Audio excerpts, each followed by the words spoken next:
एक बार जोर से भारत माता का जयकारा लगाएंगे, मुट्ठी बंद करेंगे, हाथ ऊपर करेंगे और पूरे दिल से बोलेंगे भारत माता की, भारत माता की, इनकलाब, वंदे। ओम विहार फेज 5 के कोने कोने से आए हुए इतनी भारी संख्या में मेरे सभी प्यारे प्यारे भाइयों बहनों, माताओं, बुजुर्गों, बच्चों, आप सब लोगों को मेरा नमस्कार, सबको मेरा प्रणाम। मैं देख रहा हूं दूर तक, बहुत दूर तक, जहां तक नजर जा रही है, इतनी भारी संख्या में सारे भाई बहन यहां पे आए हैं अपना समय निकाल के। आजकल जिंदगी इतनी ज़्यादा फास्ट हो गई है, किसी के पास टाइम नहीं है, फिर भी आप इतनी भारी संख्या में आज आए हैं मेरे से मिलने के लिए। आप सबका तहे दिल से बहुत बहुत शुक्रिया। दोस्तों, सबसे पहले आप सब लोगों को, पूरे देशवासियों को, सबको बहुत बहुत बधाई। कल भारत चांद पे पहुंच गया। एक बार जोरदार ताली बजा दो सारे जने। हमारे वैज्ञानिकों ने कमाल करके दिखा दिया। आपको पता नहीं, पता है कि नहीं पता, पूरी दुनिया में केवल 4 देश हैं जो चांद पे गए अभी तक।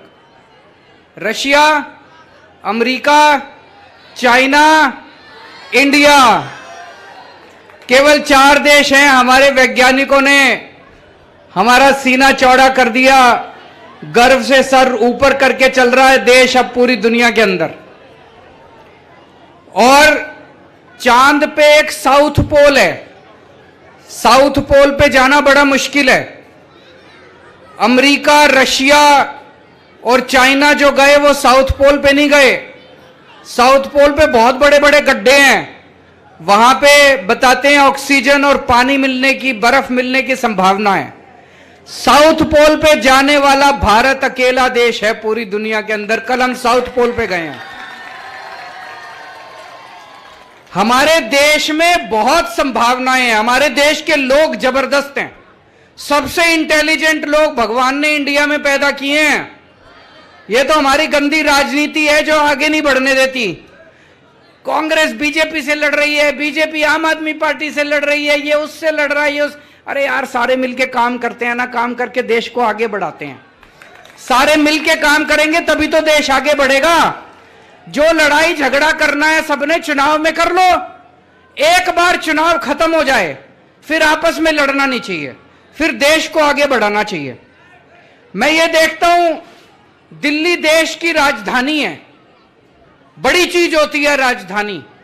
75 साल हो गए देश को आजाद हुए, अभी तक राजधानी के अंदर बताओ लोगों के घर में पानी पीने को नहीं आता, सीवर नहीं है, सड़क नहीं है, मोटी मोटी सुविधाएं तक नहीं है। अगर राजधानी में हम ये सुविधाएं नहीं दे पाए तो बाकी देश में तो क्या ही हाल हो रहा होगा। नहीं, गलत तो नहीं कह रहा। जब से दिल्ली में हमारी सरकार बनी है, मेरी एक ही कोशिश है, देखो जी मैं नेता तो हूं नहीं, आपके जैसे आम आदमी हूं, आपके जैसे मेरा छोटा सा परिवार है, आपके जैसे आम आदमी हूं। आम आदमी के घर में क्या समस्या है वो मैं समझता हूं। हर आदमी चाहता है मेरे बच्चे अच्छे स्कूल में पढ़ जाएं, हर आदमी चाहता है अच्छी सड़क हो, बिजली हो, पानी हो, साफ सफाई हो, सीवर हो, यही तो चाहता है आदमी। किसी ने ध्यान नहीं दिया। बस जितनी पार्टियां आती हैं, लड़ाई झगड़ा, जाति के नाम पे वोट दे दो, धर्म के नाम पे वोट दे दो। मैं आपसे कभी जाति धर्म पे वोट मांगने नहीं आऊंगा। कई लोग मेरे से पूछते हैं आपका वोट बैंक कौन है। मैं कहता हूं जितने मिडिल क्लास वाले हैं और जितने गरीब लोग हैं सारे मेरा वोट बैंक है, चाहे वो हिंदू हो, चाहे मुस्लिम हो, चाहे क्रिश्चियन हो, चाहे सिख हो।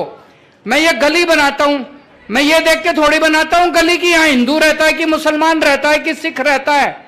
मैंने दिल्ली में इतने स्कूल बनाए, उन स्कूलों में सारे धर्मों के लोग पढ़ते हैं, सारे अपने ही लोग हैं, भारत के लोग हैं, सब लोग पढ़ते हैं।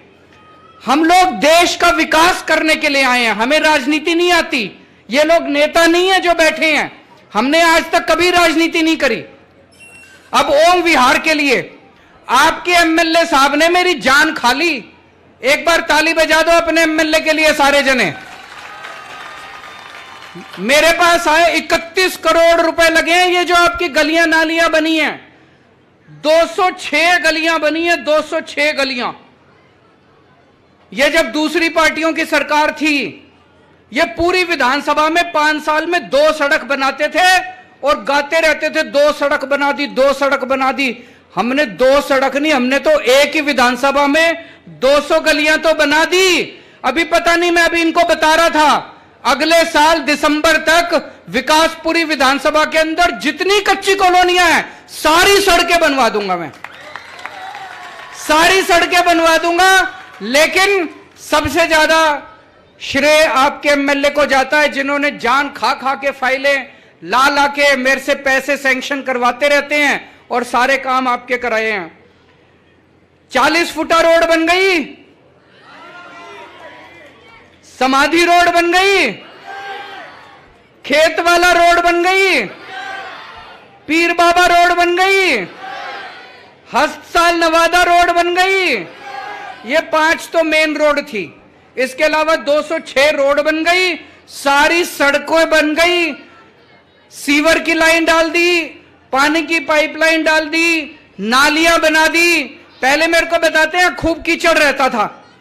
जब पहली बार हम 2013 में वोट मांगने आए थे, या तो आपका प्यार था कि यहां पे इस बूथ से 726 में से 701 वोट आप लोगों ने देके हम जैसे छोटे छोटे लोगों को, मामूली लोगों को इतनी बड़ी जिम्मेदारी दी थी आप लोगों ने।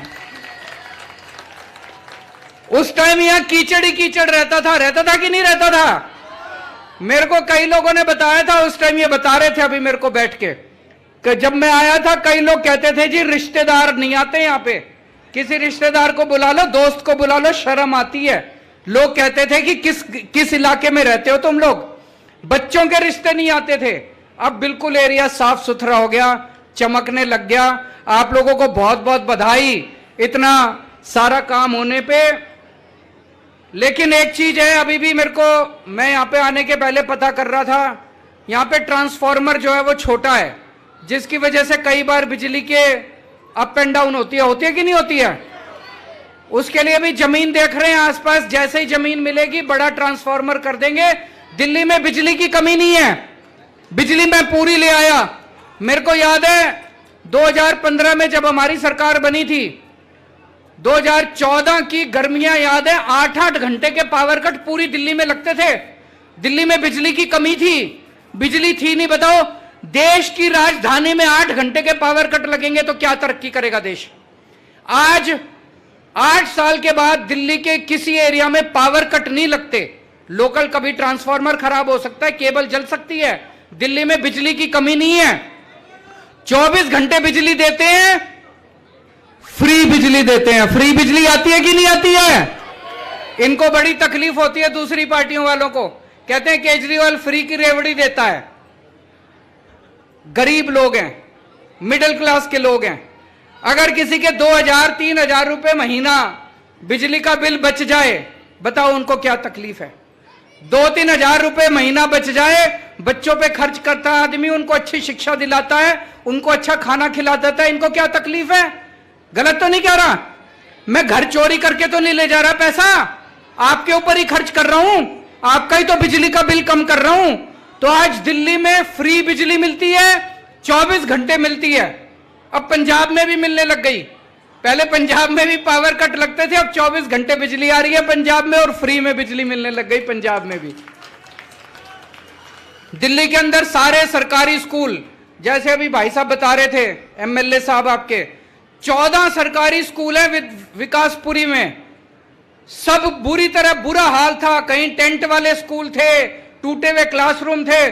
शानदार बिल्डिंग बना दी सारे सरकारी स्कूलों की।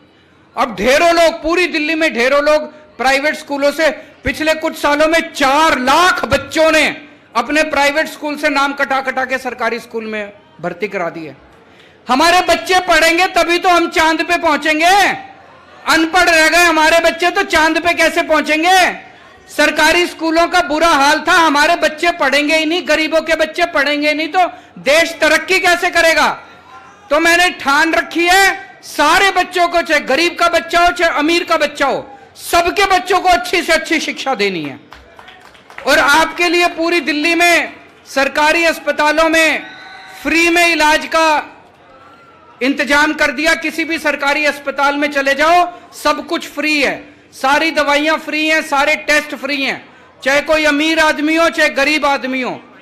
तो पूरे सीसीटीवी कैमरे भी, महेंद्र जी सीसीटीवी कैमरे लग गए पूरे इलाके में, सीसीटीवी कैमरे भी लगा दिए पूरे इलाके के अंदर महिलाओं की सुरक्षा के लिए। अब अगर कोई भी बदमाशी करेगा तो सीसीटीवी कैमरे में पकड़ा जाएगा। इन लोगों ने पूरी कोशिश कर ली कि केजरीवाल को काम नहीं करने देना। कभी नोटिफिकेशन लाते हैं हमारे अधिकार छीनने के लिए, कभी अध्यादेश लाते हैं, कभी कानून बनाते हैं। क्यों? मैंने कहा भाई केजरीवाल से क्या तकलीफ है तुमको? एक ही तकलीफ है, जो काम इन्होंने 75 साल में नहीं करा वो मैंने 8 साल में करके दिखा दिया दिल्ली के अंदर। अभी और भी बहुत सारे काम करने हैं, दिल्ली को भी चमकाना है। मैं अभी लगा हुआ हूं, जो काम मैंने 8 साल में करे इन्होंने 75 साल में नहीं करे। मैं इनसे कहता हूं भाई कंपटीशन करना है, काम का कंपटीशन करो। तुम्हारी दूसरे राज्यों में सरकारें हैं, वहां ऐसा काम करके दिखाओ जो काम मैंने करके दिखाया। मेरे पीछे क्यों पड़े हो? मेरी शक्तियां क्यों रोकते हो? जनता ने मेरे को ताकत दी है, जनता ने मेरे को वोट दिया, तो मेरे को काम करने का अधिकार होना चाहिए, नहीं होना चाहिए? सुप्रीम कोर्ट ने भी आदेश कर दिया, 11 मई को सुप्रीम कोर्ट का आदेश आया। सुप्रीम कोर्ट ने कहा कि दिल्ली के मुख्यमंत्री के पास सारी पावर होने चाहिए। सुप्रीम कोर्ट को भी नहीं मानते, कहते सुप्रीम कोर्ट को भी नहीं मानेंगे, उसको भी पलट दिया। हम दोबारा सुप्रीम कोर्ट चले गए। अब मुझे पूरी उम्मीद है सुप्रीम कोर्ट दिल्ली के लोगों के लिए दोबारा आदेश देगा, हमारी दोबारा शक्तियां आएंगी, लेकिन शक्तियां आती रहेंगी, चिंता मत करना। जब तक मैं जिंदा हूं, शक्तियां हो ना हो, आपके लिए काम जारी रहेंगे, आपके काम नहीं रुकने दूंगा। सबसे ज्यादा गंदी राजनीति इन लोगों ने कच्ची कॉलोनी वालों के साथ करी है। कच्ची कॉलोनी में कौन रहता है? कोई अमीर आदमी तो रहते नहीं, बड़ी बड़ी कोठी वाले थोड़ी रहते हैं।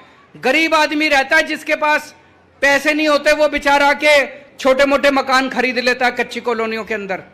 आज तक हर चुनाव के पहले इन दूसरी पार्टी वालों ने कच्ची कॉलोनियों में आके बड़े बड़े वादे करे। अब मैं आपको बताता हूं, 2014 तक जब हमारी सरकार बनी थी, पूरी दिल्ली में केवल 250 कॉलोनियों, 262 कॉलोनियों में सड़क बनी थी केवल। और 8 साल में मैंने 850 कॉलोनियों के अंदर सड़कें बनवा दी। और अगली साल दिसंबर तक दिल्ली की सारी कच्ची कॉलोनियों में सड़कें बनवा दूंगा। 2014 तक केवल 850 कॉलोनियों में पानी पहुंचा था। पिछले 8 साल में मैंने दिल्ली की सारी कच्ची कॉलोनियों में पानी पहुंचा दिया। लोग मेरे से पूछते हैं इतना पैसा कहां से आ रहा है? इतनी सड़कें बनवा रहे हो, पानी की पाइपलाइन डाल रहे हो, सीवर की पाइपलाइन डाल रहे हो, स्कूल बनवा रहे हो, बिजली माफ कर दी, बिजली के बिल नहीं आते, पानी का बिल नहीं आता, पैसे कहां से आ रहे हैं? ईमानदार सरकार है, ईमानदार लोग हैं, पैसे बचा रहे हैं। जो पैसे की पहले लूट हुआ करती थी, वो पैसा जो नेताओं की जेब में जाता था, अब जनता की जेब में पैसा जा रहा है, जनता के लिए काम होने लग गए सारे के सारे। तो दोस्तों, अब आगे 3-4 चीजों पे मैं काम कर रहा हूं। एक तो मैंने पूरी प्लानिंग करी है, हर घर में 24 घंटे पानी पहुंचाना है। अब पानी अभी भी इस इलाके में थोड़ा गंदा आता है, इसको तो साफ करेंगे ही करेंगे। ऐसा इंतजाम करेंगे पूरी दिल्ली में कि 24 घंटे पानी आपके नल से आएगा, साफ पानी आएगा, यूं मुंह लगा के, ओक लगा के पानी पी लेना सीधा। कोई आरओ की जरूरत नहीं पड़ेगी, कोई फिल्टर की जरूरत नहीं पड़ेगी। जैसे पहले बिजली नहीं आया करती थी, सबने अपने घर में जनरेटर रख रखे थे, सबने इन्वर्टर रख रखे थे दिल्ली में। अब लोग इन्वर्टर और जनरेटर भूल गए बाकी दिल्ली में। ऐसे ही आरओ भी भूल जाओगे, फिल्टर भी भूल जाओगे, सबके घरों में साफ पानी आएगा, सीधे टूटी से आएगा, 24 घंटे आएगा। थोड़ा सा टाइम लग रहा है, सारी प्लानिंग कर रहा हूं मैं दिल्ली के लिए। यमुना साफ करने की प्लानिंग कर रहे हैं, यमुना जी को साफ करेंगे, उसकी भी पूरी प्लानिंग हम लोगों ने कर रखी है। और जितनी सड़कें टूटी पड़ी हैं दिल्ली की, सारी ठीक करा रहे हैं। आप लोगों का बहुत बहुत शुक्रिया कि आपने हमें नगर निगम में भी जम के वोट दिया और नगर निगम में हमारी सरकार बनाई। पूरी दिल्ली की सफाई भी करानी शुरू कर दी है हम लोगों ने। जगह जगह जहां कूड़े पड़े हैं, कूड़े उठवाने का काम शुरू कर दिया। थोड़ा सा टाइम लगेगा, 75 साल में इन लोगों ने बेड़ा गर्क कर दिया था, लेकिन पूरी दिल्ली को चमका के दिखाएंगे। आपको दिल्ली पे गर्व हो गया दोस्तों। बस आप लोग इसी तरह से अपना आशीर्वाद और अपना प्यार बनाए रखिए। बाकी काम खूब तेजी से चलेंगे, काम खूब होंगे। ये लोग जो मर्जी राजनीति कर लें, हमें इनसे राजनीति नहीं करनी, हमें इनसे लड़ाई झगड़ा नहीं करना। मेरे को लड़ाई झगड़ा करना नहीं आता, पढ़ा लिखा आदमी हूं, काम करना आता है और काम करके ही आपसे वोट मांगूंगा, ऐसे वोट मांगने नहीं आऊंगा। भारत माता की